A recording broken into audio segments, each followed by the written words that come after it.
அருமையான கர்த்தருடைய பிள்ளையே, பிறப்பிலே பிறப்பின் வாசல் என்றால் வெளிப்படுத்தும் விசேஷம் மூன்றாம் அதிகாரம் 10 முதல் 13 முடிய வாசிக்கலாம். என் பொறுமையை குறித்து சொல்லிய வசனத்தை நீ காத்து கொண்டபடியினால் பூமியில் குடியிருக்கிறவர்களை சோதிக்கும்படியாக சக்கரத்தின் மேலங்க வரப்போகிற சோதனை காலத்துக்கு தப்பும்படி நானும் உன்னை காப்பேன். இதோ சீக்கிரமாய் வருகிறேன். ஒருவனும் உன் கிரீடத்தை எடுத்துக் கொள்ளாதபடிக்கு உனக்குள்ளதை பற்றி கொண்டிரு. ஜெயம் கொள்ளுகிறவன் எவனோ அவனை என் தேவனுடைய ஆலயத்திலே தூணாக்குவேன். அதனின்று அவன் ஒரு காலம் நீங்குவதில்லை.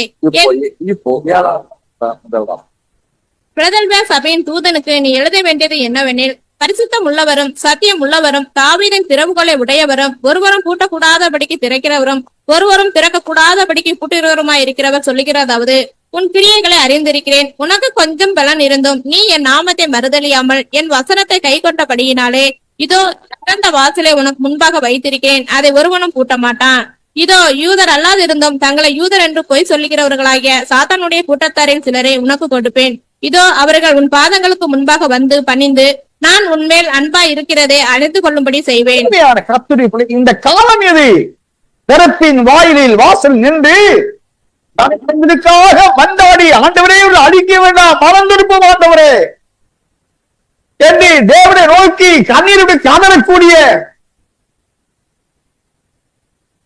ஒரு கூட்ட ஜனத்தை ஆண்டவரே லட்சியம் ஆண்டவரே முதலாவது புறஞ்சாதிகளில் இருந்து மீட்டுக் கொண்டு ஆண்டவரே. ஆனால் பூமி எங்கும் வரப்போகிற சோதனை காலம், அதை நாம் அறிந்திருக்கிறோம். அந்தி கிறிஸ்துவின் காலம். அதற்கு முன்பாக அக்கிரமம் நிறைந்த அழிவுக்குரிய உலகம், அவற்றில் இருக்கக்கூடிய அத்தனை பேரிலும் நியாயத்திற்கு உரியவர்கள் அழிக்கப்பட போகிறார்களே. அந்த நாட்களில் என் பொறுமையை குறித்து சொல்லிய வசனத்தை நீ காத்துக் கொண்டபடியால் பூமியில் குடியிருக்கிறவர்கள் சோதிக்கும்படியால் பூச்சக்கரத்தின் மேல் வரப்போகிற பூச்சக்கரம் என்றால் உலகம் வரப்போற சோதனை காலத்தில் தப்பும்படி நான் உன்னை காப்பாற்றேன். சீக்கிரமாய் வருகிறேன். ஒருவன் உனக்கு எடுத்துக்கொள்ளாதே உனக்கு பற்றி கொண்டு ஆக சோதனை காலம் அந்தி கிறிஸ்துவின் காலத்திலே, அவன் வெளிப்படுவது சற்று முன்னான காலத்திலே சாத்தானோடு யுத்தம் செய்து ஜனங்களை மேல் தேவனுடைய கோபாக்கின்படி அவர்கள் பணந்திருக்கும்படி தேசமெங்கு சுற்றி திரிந்து அதைத்தான் இந்த நாட்களிலே நாம் மத்திய சுவிசேஷம் 24ஆம் அதிகாரம் 14ஆம் வசனத்தில் வாசித்திருக்கிறோம். ராஜ்யத்தின் சுவிசேஷத்தை பூமியில சகல ஜாதிகளுக்கும் சாட்சியாக பிரசங்கிக்கப்படும் அப்படும் முடிவு வரும். அந்த ராஜ்யத்துக்கு உரியவர்கள் தான் பிறப்பில் நிற்கக்கூடியவர்களாக இருக்கிறார். இன்னும் சொல்ல வேண்டும் என்றால் ஏசாயா 27ஆம் அதிகாரம் 1-2 வசனம் வாசி. அக்காலத்திலே கர்த்தர் லிவ்யாதான் என்னும் நீண்ட பாம்பே, லிவ்யாதான் என்னும் கோணலான சர்ப்பத்தையே கடிதும் பெரிதும் பலத்ததுமான தமது பட்டயத்தால் தண்டிப்பார். சமுத்திரத்தில் இருக்கிற வலு சர்ப்பத்தை கொண்டு போடுவார். அக்காலத்திலே நல்ல திராட்சை ரசத்தை தரும் திராட்சை தோட்டம் உண்டாயிருக்கும். அதை குறித்து பாடுங்கள். 2 பாரு. அக்காலத்திலே 1ஆம் வசனம் சொல்கிறார். 2ஆம் வசனம் அக்காலத்தில் அப்படியான ஏக காலத்திலே கர்த்தர் லிவ்யாதான் என நீண்ட பாம்பே, லிவ்யாதான் என்று கோணலான சர்ப்பத்தையே கடிதும் பெரிதும் பலத்ததுமான தமது பட்டயத்தால் தண்டிப்பா. சமுத்திரத்தில் இருக்கிற வலு சர்ப்பத்தை கொண்டு போடுவா. அக்காலத்திலே அவனை கொல்லக்கூடிய காலம் எதுங்க? அந்தி கிறிஸ்துவின் முதல் 3 ஆண்டு காலம். வெளிப்பட 12ஆம் அதிகாரத்தில் 7 முதல் 11 வசனங்களுக்கு உட்பட்ட 2ஆம் வானத்தில் நடந்த யுத்தத்தின் காலம். அவன் இருந்தடம் காணப்படாமல் போயிற்று 9 முதல் வாசிக்கிறோம் இல்லையா? அதே 7 காலத்திலே அவனை கொண்டு போடுகிற தள்ளி போடுகிற இப்பொழுது ராஜ்யமும் ரட்சிப்பும் வல்லமை ராஜ்யமும் உண்டாயிற்று என்று சொல்லக்கூடிய அந்த நிகழ்வை தேவனுடைய தீர்க்க தரிசனத்தை நடைமுறைப்படுத்த தடையா இந்த சர்ப்பத்தை பூமியில தள்ளின மிகாவேல் அவனை சார்ந்த தூதன். அவர்களை எஸ்ஐயா 27:2 அக்காலத்திலே நல்ல திராட்சை தரும் திராட்சை தோட்டம் உண்டாயிருக்கும், அதை குறித்து பாடல. அருமையான கர்த்தருடைய பிள்ளைகள், அருமையான ஆண்டவர் நாட்களே சொன்னா, என் திராட்சை தோட்டம் பூவும் பிஞ்சுமா இருக்கு, சிறுநரிகளும் புலிநரிகளும் வந்து என் திராட்சை தோட்டத்தை கெடுத்துடக்கூடாது அப்படின்னு சொன்னாருங்களே. பாருங்களேன், இப்போ அந்த திராட்சை தோட்டம் எப்படி இருக்கு? ஆண்டவர் சொன்ன வார்த்தையின்படி 2:11 திராட்சை தோட்டங்களை கெடுக்கிற புலி நரிகளையும் சிறு நரிகளையும் நமக்கு பிடியுங்கள், நம்முடைய திராட்சை தோட்டங்கள் பூவும் பிஞ்சுமா இருக்கிறது. வாசி. என் நேசர் என்னுடையவர், நான் அவருடையவள், அவர் லீலி புஷ்பங்களுக்குள்ளே மேய்கிறார்.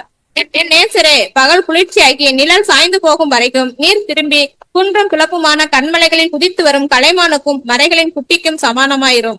திராட்சை தோட்டங்களை கெடுக்கிற புலி நரிகள் சிறு நரிகள் நமக்கு பிடியுங்கள் என்றால் நம்முடைய திராட்சை தோட்ட பூவும் பிஞ்சுமாய் இருக்கிறது. இந்த புலி நரிகள் யாரு? சிறுநரிகள் யார்? சிறுநரிகள் நீங்க வனத்துல பாத்தீங்க, புல்ல நெறின்னு சொல்லுவாங்க, அதான் சிறுநெறி. புலிநரிகள்லாம் நீங்க சின்ன பிள்ளைகளை பார்த்திருப்பீங்க,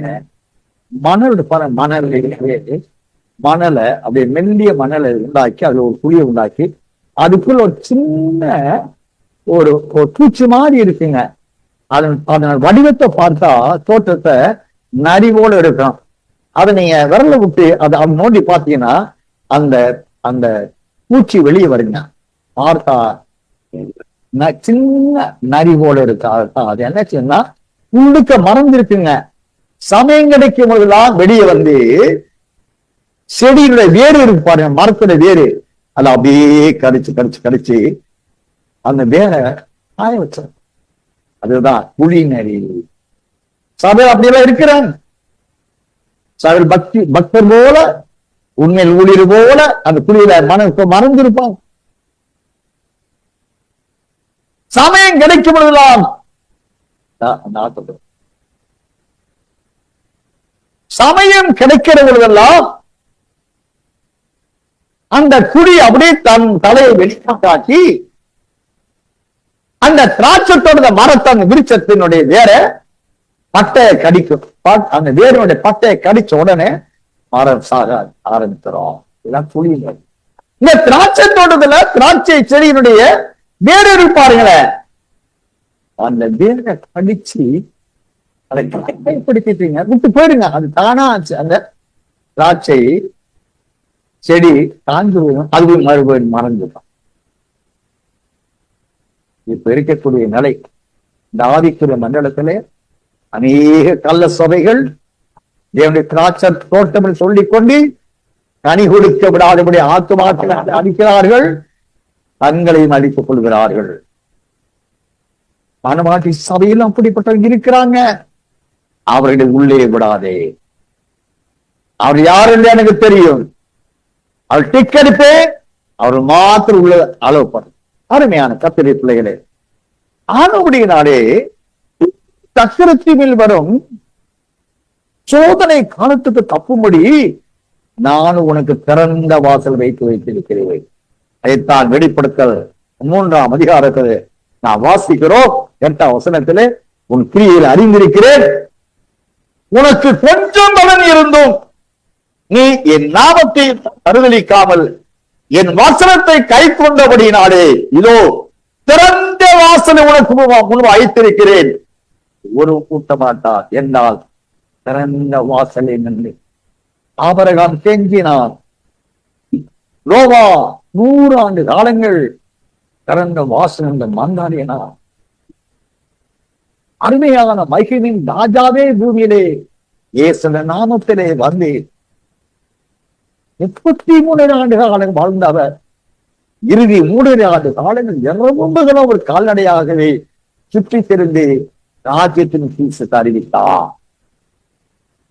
கடைசி நாட்களிலே இந்த ராஜ்யத்தின் சுவிசேஷத்தை தேவன் வைத்து வைத்து அந்த ராஜ்யம் நாம் அறிந்திருக்கப்படி 25ஆம் அதிகாரம் 1ஆம் வசனத்தின்படி பரலோக ராஜ்யம் மணவாளன் சந்திக்க எதிர்கொண்டு போக புறப்பட்ட 10 கன்னிகளில் 5 பேர் தான் பரலோக ராஜ்யமானவர்கள்.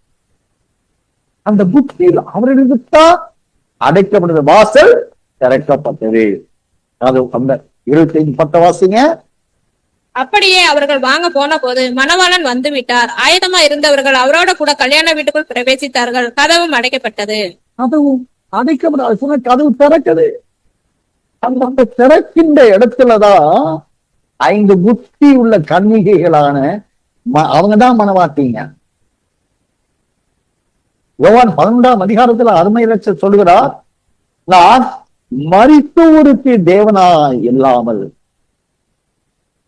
ஜீவனோர்களுக்கு தேவனாய் இருக்கிறேன். மரிக்காதவர்கள் யார்?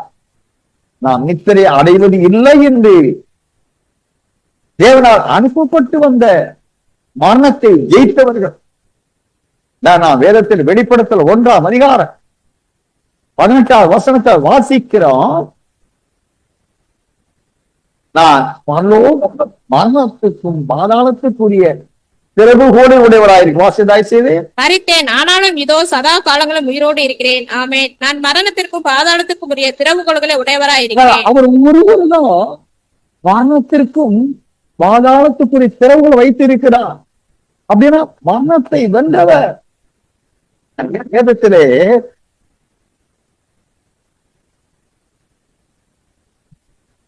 எசையா தீர்க்கதரிசி புஸ்தகம்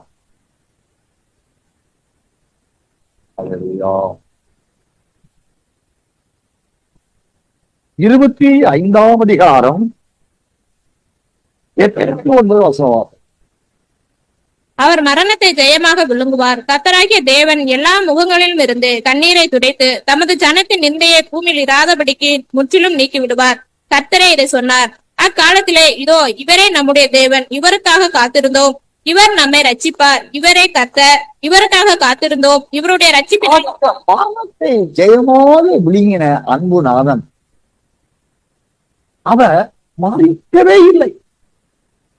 சரீரத்தை விட்டு வெளியேறின அவருடைய ஆவி நோவாவின் காலத்தில் கீழ்ப்படியாக நியமித்தமாய் ஜாலப்படமாக மாறிக்கொள்ளப்பட்ட அவருடைய ஆத்மா மீட்கப்பட பாதாளத்தில் சென்று ஊழியம் செய்தது. ஆண்டவர் மறிக்கவில்லை. நான் சதா காலம் உயிரோடு இருக்கேன் சொல்கிறார். அவரால் அருளப்படுகிற ரட்சிப்பு மரணத்தை ஜெயமாக விளக்கக்கூடியவர்களுக்கான ரட்சிப்பு. இதைத்தான் ஏசாயா 25:9 வாசிக்கிறோம். அக்காலத்திலே இதோ இவரே நம்முடைய தேவன், இவருக்காக காத்திருந்தோம், இவர் நம்மை ரட்சிப்பார், இவரே கர்த்தர், இவருக்காக காத்திருந்தோம், இவருடைய ரட்சிப்பினால் கலிகூர்ந்து மகிழ்வோம் என்றால் மரணத்தை அவன் ஜெயித்தவர்கள். மரணமே மரணத்திற்கு அவருக்கு சம்பந்தம் இல்லை. என்றைக்கும் ஜீவிக்கிறவர்கள். 2ஆம் அதிகாரம் 25 வாசித்தா நித்திய ஜீவனை உங்களுக்கு அளிப்பேன் என்பதை அவர் செய்த வாக்குத்தத்தம் வாசித்தார். அப்ப நித்தியமான ஜீவனை என்னங்க அர்த்தம்? நிலையான உயிர், நிலையான மரணமில்லாத வாழ்க்கை. அது புரியவங்கதான் நித்தியமாய் ஜீவனம் உள்ளவங்க, ஜீவியம் உள்ளவங்க.